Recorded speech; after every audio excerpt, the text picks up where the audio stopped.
Inilah suasana saat anggota Polwan Polres Seluma Bengkulu membubarkan paksa aksi demo emak-emak yang menduduki area tambang pasir besi di Kecamatan Seluma Selatan, Bengkulu.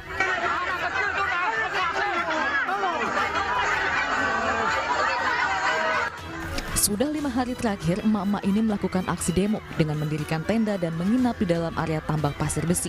Mereka menolak beroperasinya tambang pasir karena khawatir keberadaan tambang tersebut dapat merusak lingkungan, khususnya di desa Pasar Seluma. Mayoritas warga setempat yang menggantungkan hidup dengan cara mencari remis atau kerang di muara sungai terancam tidak bisa lagi beraktivitas. Selain itu, warga juga menduga keberadaan tambang tersebut menyalahi aturan karena tidak mengantongi izin.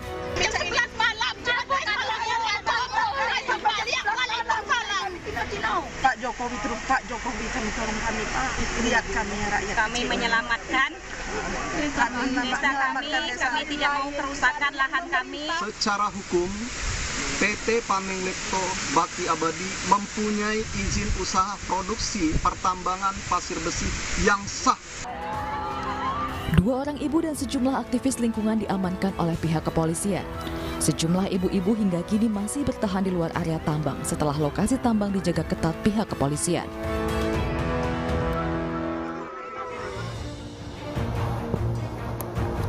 Halo, selamat malam pemirsa, apa kabar? Semoga semua sehat-sehat. Emak-emak yang histeris menolak perusahaan tambang di Bengkulu tadi membuka jumpa kita di iNews Prime hari Senin terakhir di 2021. Kami juga akan menghadirkan langkah yang diambil Timnas Garuda menjelang laga melawan Thailand dalam perebutan tahta pemuncak Asia Tenggara. Saya Latif Sregar.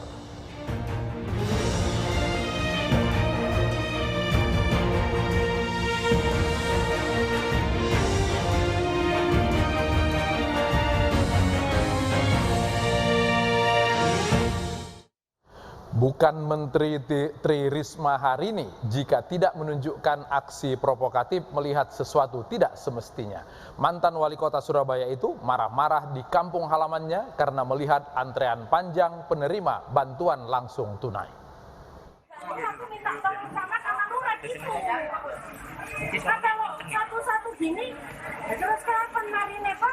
Menteri Sosial Tri Risma hari ini kembali meluapkan kekesalannya saat meninjau pemberian bantuan program Keluarga Harapan atau PKH dan bantuan pangan non-tunai di Tambak Sari, Surabaya.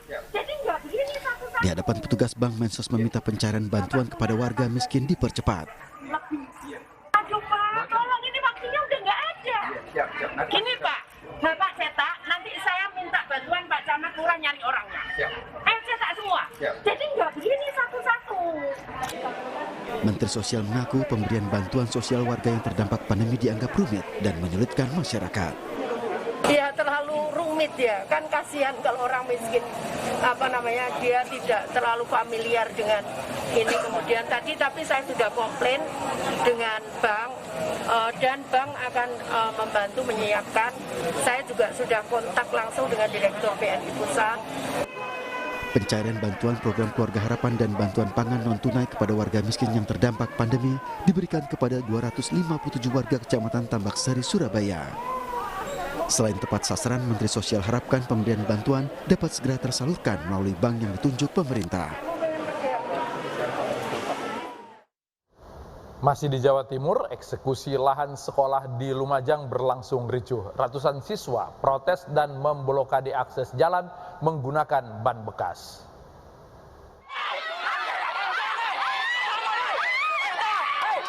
Ratusan siswa sekolah menengah kejuruan ini histeris di hadapan petugas di Jalan Veteran Kota Lumajang, Jawa Timur. Para siswa ini menolak kedatangan petugas saat akan mengeksekusi sekolah tempat mereka belajar mengajar. Dengan memblokade jalan menggunakan ban bekas, siswa ini berorasi dan membentangkan spanduk. Ratusan siswa meminta petugas agar eksekusi tidak dilakukan segera sampai proses pemindahan siswa ke lokasi baru terselesaikan. Tapi memohon kepada pengadilan terus untuk menunda eksekusi. Menunda eksekusi menunggu pembangunan menunda eksekusi sampai 3 tahun. Atas perintah Bapak Kapolres untuk eksekusi ditunda. Saya minta tolong adik-adik, ini adalah jalan umum.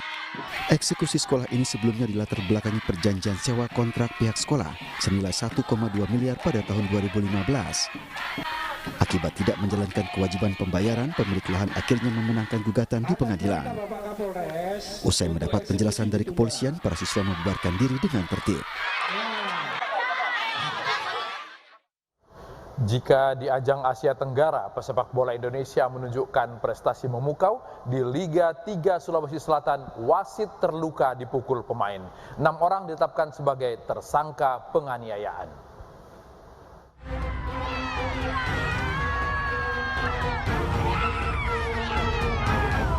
Pertandingan sepak bola laga PS Gasma Enrekang melawan Nene Malomo Sidrap di Stadion Bumi Masen Rempulu Enrekang, Sulawesi Selatan berlangsung ricuh. Pada babak pertama, sang wasit pertandingan Liga 3 Sulsel ini babak belur menjadi sasaran amuk pemain PS Nene Malomo Sidrap. Akibat pengeroyokan, wasit bernama Ramli alami luka robek di wajah dan dilarikan ke rumah sakit. Polisi mengamankan sejumlah bukti, di antaranya hasil visum korban, rekaman video dan pakaian yang digunakan pemain dan wasit, serta sepatu yang digunakan pelaku.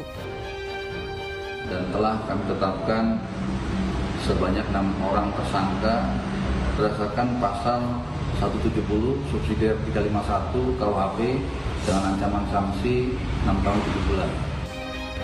Pengeroyokan itu juga direkam oleh penonton hingga viral di media sosial.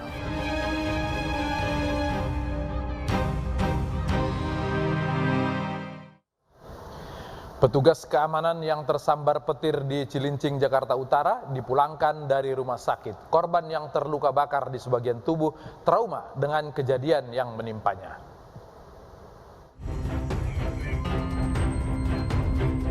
Seorang petugas keamanan yang bekerja di kawasan Sukapura, Cilincing, Jakarta Utara seketika tersambar petir saat dirinya melintas di halaman parkir kendaraan berat tempatnya bekerja. Peristiwa ini terjadi pada Senin 20 Desember 2021 saat hujan tengah turun. Oleh rekan-rekan seprofesinya, korban langsung mendapat pertolongan dan dievakuasi ke rumah sakit. Kini korban Abdul Rashid dapat tersenyum sambil beristirahat di rumahnya usai menjalani perawatan selama 4 hari di rumah sakit. Ya, kemarin itu yang bencana itu yang kaget bisa ngerendam. Yang sekeliling ini kok.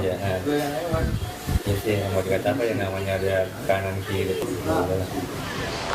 Meski sebagian tubuhnya masih tertutup perban, korban mengaku pasrah dan bersyukur masih diberi keselamatan. Hingga kini rasa trauma masih dirasakan korban bila mengingat peristiwa yang terjadi. Anda masih ingat dengan cerita bocornya sertifikat vaksin Presiden Jokowi? Kali ini giliran mantan Menteri Kelautan dan Perikanan, Susi Pujiastuti, yang data dirinya bocor. Dokumen kependudukan Susi dijadikan bungkus gorengan.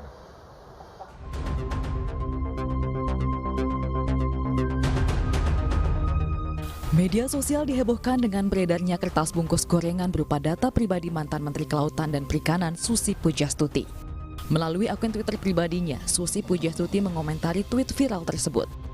Protes kemana? Ke siapa? Setiap hari kita dapat WA pinjol, investasi, promo, dan lain-lain. Susi menuliskan bahwa ia mendapat banyak pesan di media sosialnya terkait dokumen tersebut. Ternyata Susi pun bingung harus merespon apa. Ia justru mempertanyakan, bukankah kejadian seperti itu adalah hal yang biasa? Diketahui surat keterangan tersebut dikeluarkan tanggal 20 Januari 2014 dan ditandatangani oleh Camat Pangandaran saat itu, H. Suryanto. Tanggapan Susi Pujiastuti dan warganet justru menjadi kritik tegas sistem keamanan data diri di negeri ini, mulai dari peretasan hingga keteledoran instansi atau lembaga. Aksi heroik emak-emak di Bekasi berhasil mengungkap praktek peredaran obat terlarang berkedok toko kosmetik. Informasi tersebut menjadi satu dari 5 berita pilihan hari ini.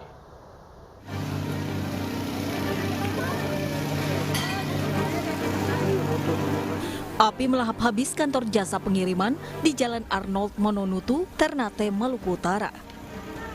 4 unit pemadam kebakaran dikerahkan ke lokasi untuk menjinakkan si jago merah. Pintu kantor yang masih terkunci menjadi kendala pemadaman sehingga ratusan paket ikut terbakar. Atas insiden ini, pihak penyedia jasa pengiriman menegaskan pihaknya akan bertanggung jawab atas paket yang terbakar. Akibat kebakaran ini, kerugian ditaksir mencapai miliaran rupiah. Kasus ini pun kini ditangani Polres Ternate guna mengungkap penyebab kebakaran.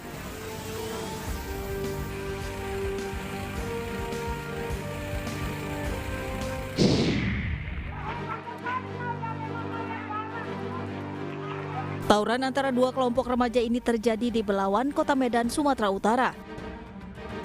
Tidak hanya batu, pelaku tawuran juga nekat saling serang dengan senjata tajam. Selain merusak sejumlah atap rumah warga, tawuran ini juga mengakibatkan seorang warga terluka akibat terkena lemparan batu saat berupaya melerai. Menurut warga, tawuran terjadi saat warga menonton pertandingan bola tiba-tiba dilempar oleh 10 orang remaja. Tawuran baru berhenti setelah aparat dari Polsek Belawan dan Polres Pelabuhan Belawan tiba di lokasi.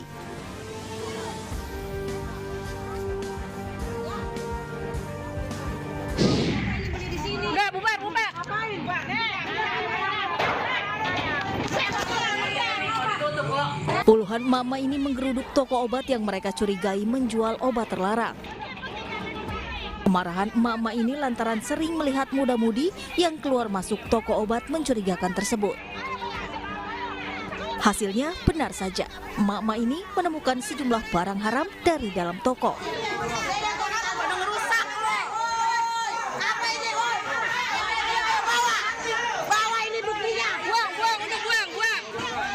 Usai diproses ke polisi, toko obat tersebut kini ditutup dan tengah dalam proses penyelidikan. Warga setempat berharap aparat menindak setiap bentuk peredaran obat-obat terlarang.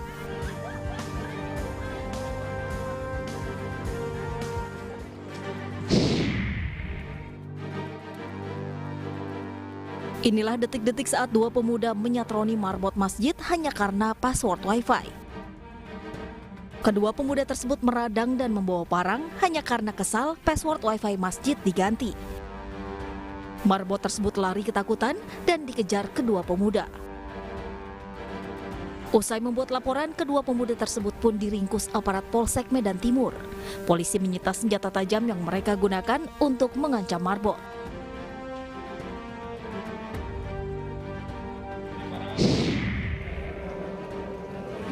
Bekas pimpinan Bank Jateng Cabang Jakarta Bina Marjani resmi menjadi tersangka korupsi. Keputusan tersebut berdasarkan hasil penyidikan Bareskrim Polri. Tidak hanya membiarkan penyalahgunaan dana kredit, tersangka juga diduga menerima fee dari debitur. Atas perbuatan tersangka, kerugian negara ditaksir mencapai 500 miliar rupiah.